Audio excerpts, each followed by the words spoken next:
Hello, আজকে হচ্ছে ভাইফোঁটার আগের দিন। অ্যাকচুয়ালি আমাদের অনেক প্ল্যান ছিল ভাইফোঁটা নিয়ে। ফার্স্ট অফ অল হচ্ছে আমার হাজব্যান্ড আমার বোনের কাছে ফোনটা নেবে, কিন্তু আলটিমেট এন্ড মোমেন্টে আমার হাজব্যান্ডের অফিস থেকে ডাক পড়েছে।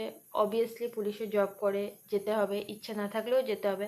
তার জন্য বিকালবেলাতেই যে গিফটটা নিয়েছিল অত দূর যাওয়া, সেই গিফটটা দিয়ে এসছে। তো তোমরা সেই ভিডিওটা দেখে নাও, আর এই ভিডিওটা না ভাইফোঁটার সঙ্গে আমি যোগ করে দেবো। সত্যি বলতে ও গিফটটা পেয়ে সারপ্রাইজের থেকে না শক হয়ে গেছিলো, অবাক হয়ে গেছিলো, আর বারবার ভাবছিল কি এটা কি এটা, আমাকে বারবার জিজ্ঞাসাও করছিল, কারণ ও এক্সপেক্ট করতে পারেনি যে আমরা অত দূর থেকে ওর জন্য এই গিফটটা আনবো। আলটিমেট দেখে ও খুব খুশি হয়েছে, সেটা দেখে আমাদেরও খুব ভালো লেগেছে। এবার চলো যাই আমরা ভাইফোঁটার দিনের ভিডিওটাতে।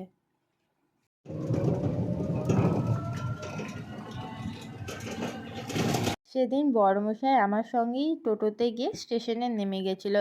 এই যে সিচুয়েশনটা না কাউকে ভাষায় প্রকাশ করানো যায় না, যে এতটা কষ্ট লাগে। আমি কোনো দিন ওর সঙ্গে আসতে চাই না, শুধু এই কষ্টের জন্য। আর আমি পিছন ফিরে কোনো দিন আজ পর্যন্ত তাকাইনি। মনে হয় যে আমার চোখের জল দেখে নেবে বা আমি ওর চোখের জল দেখে নেব। আর সেদিন কি পরিমাণে কুয়াশা ছিল, তোমরা রাস্তাঘাট দেখেই বুঝতে পারছো, চারিদিকটা একদম অন্ধকার হয়েছিল। সুপ্রভাত, আর সঙ্গে শুভভাত্রের দ্বিতীয়া। আমি এখন থেকে দিনটাকে শুরু করছি। ভাইফোঁটায় সারাদিন কি করছি যতটা পারবো তোমাদের সঙ্গে শেয়ার করার চেষ্টা করব। সঙ্গে থেকো, দেখতে থেকো। দুটো দাদার জন্য দুটো গিফট, এইটা দাদা ভাইয়ের জন্য, এটা বদ্দার জন্য। মেজদা ছোট যেহেতু আর্মিতে কাজ করে আসতে পারবে না। কেমন লেগেছে কমেন্টে জানিও। আমার ভাইফোঁটার ফাইনাল লুকআপ কেমন লেগেছে বলো। আমি আর আমার বোনও চললাম ভাইফোঁটা করতে। যেতে যেতে চোখে পড়লো অমৃত ভারত। আমি এর আগে একবার দেখেছিলাম, তখন ক্যাপচার করা হয়নি। এই তো আজা, কই গো এবার মুখু দেখি, কই গো। এখন ছাদে এসেছি, তোমাদেরকে ছাদ থেকে ভিউটা দেখিয়ে দিচ্ছি। আগের বছরেরও ভাইফোঁটার ভিডিওটা আশা করছি তোমরা দেখেছো, যারা দেখোনি তারা জলদি জলদি দেখে নিও। আমি ডেসক্রিপশানে পারলে লিঙ্কটা দিয়ে দেবো।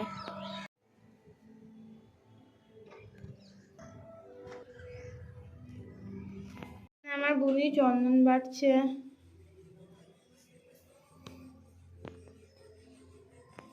ঠাকুর ঘরে চন্দন ঘষতে অসুবিধা হচ্ছিল, তাই নিচে নিয়ে এসে চন্দন ঘষতে লাগলাম। আর এখানে সবাই মিলে মন দিয়ে গান শুনছিল টিভিতে। খাবার মেনুতে ছিল লুচি, কাবলি চানার ঘুগনি, 3-4 রকমের মিষ্টি, সুজি আর পায়েস। এখানে না সব যে যা দেবে সেই গিফটগুলো সুন্দরভাবে সাজানো ছিল, সেটা একটু ক্যাপচার করে নিলাম। এখানে বসে আছি, এই যে আমার বুনি, এখানে বকা, এখানে ননি। এরা একটা ছবি তুলে নিচ্ছে। যমুনাদের জমকে ফোটা, আমি যে আমার ভাই ফোটা। ভাইয়ের কপালে দিলাম ফোঁটা, জমির দুয়ারে পড়ল কাঁটা, যমুনা দেয় জমকে ফোঁটা, আমি দিই আমার ভাইকে ফোঁটা। প্রত্যেকবারের মতন এই বছরও ফোঁটা দিলাম, কিন্তু একটা দাদাকে। বাকি 3টে দাদা আসতে পারেনি। বদ্দা তো এন্ড মোমেন্টে ক্যান্সেল করলো, কারণ বদ্দার ঘাড়ে খুব ব্যথা করছিল। আর ছোদ্দা মেজদা আসবে না সেটা জানতাম, কারণ ওরা তো আর্মিতে কাজ করে, তার জন্য। প্রত্যেক বছরের মতন এই বছরও প্রথমে বদ্দি, তারপরে আমি, তারপর আমার বোন ফোঁটা দিল, আর 4 জনে মিলে বিশাল হই হই করে দিনটাকে কাটালাম।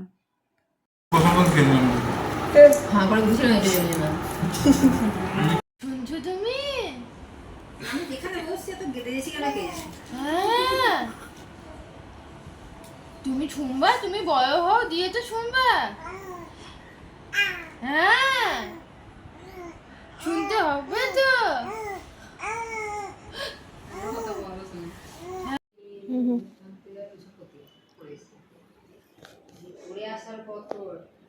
দেখো ননি আমার বেনুনি করছে। এখানে সবাই ফটো সেশন করছে। লাঞ্চের মেনুতে ছিল মিক্সড ফ্রাইড রাইস, ছুরি আলু ভাজা, মিক্স ভেজ, মাটন যারা খাবে না তাদের জন্য চিলি চিকেন আর চিকেন দো পেঁয়াজা। যাই মেনু ছিল সবাই একসঙ্গে মিলেমিশে ভাগ করে খেয়েছিলাম, আর সেটা খেতেও ভালো লাগে, খাবার স্বাদটাকেও বাড়িয়ে যায়। খাওয়া দাওয়ার পর সবাই একসঙ্গে প্রত্যেকবারের মতন এই বছরও ভুলভুলাইয়া মুভি নিয়ে বসেছিলাম, সঙ্গে হাতে কোল্ড ড্রিঙ্কস নিয়ে। তারপর মুভিটা অর্ধেক দেখে প্রত্যেক বছরের মতন বাড়ির পথে রওনা হয়ে গেছিলাম। আজকের এই ভিডিওটা এই পর্যন্ত। তোমাদের যদি আজকের ভিডিওটা ভালো লেগে থাকে লাইক কমেন্ট শেয়ার করতে ভুলো না। এরকম ভিডিও দেখার জন্য চ্যানেলটাকে সাবস্ক্রাইব করে দিও। ততক্ষণের জন্য টাটা।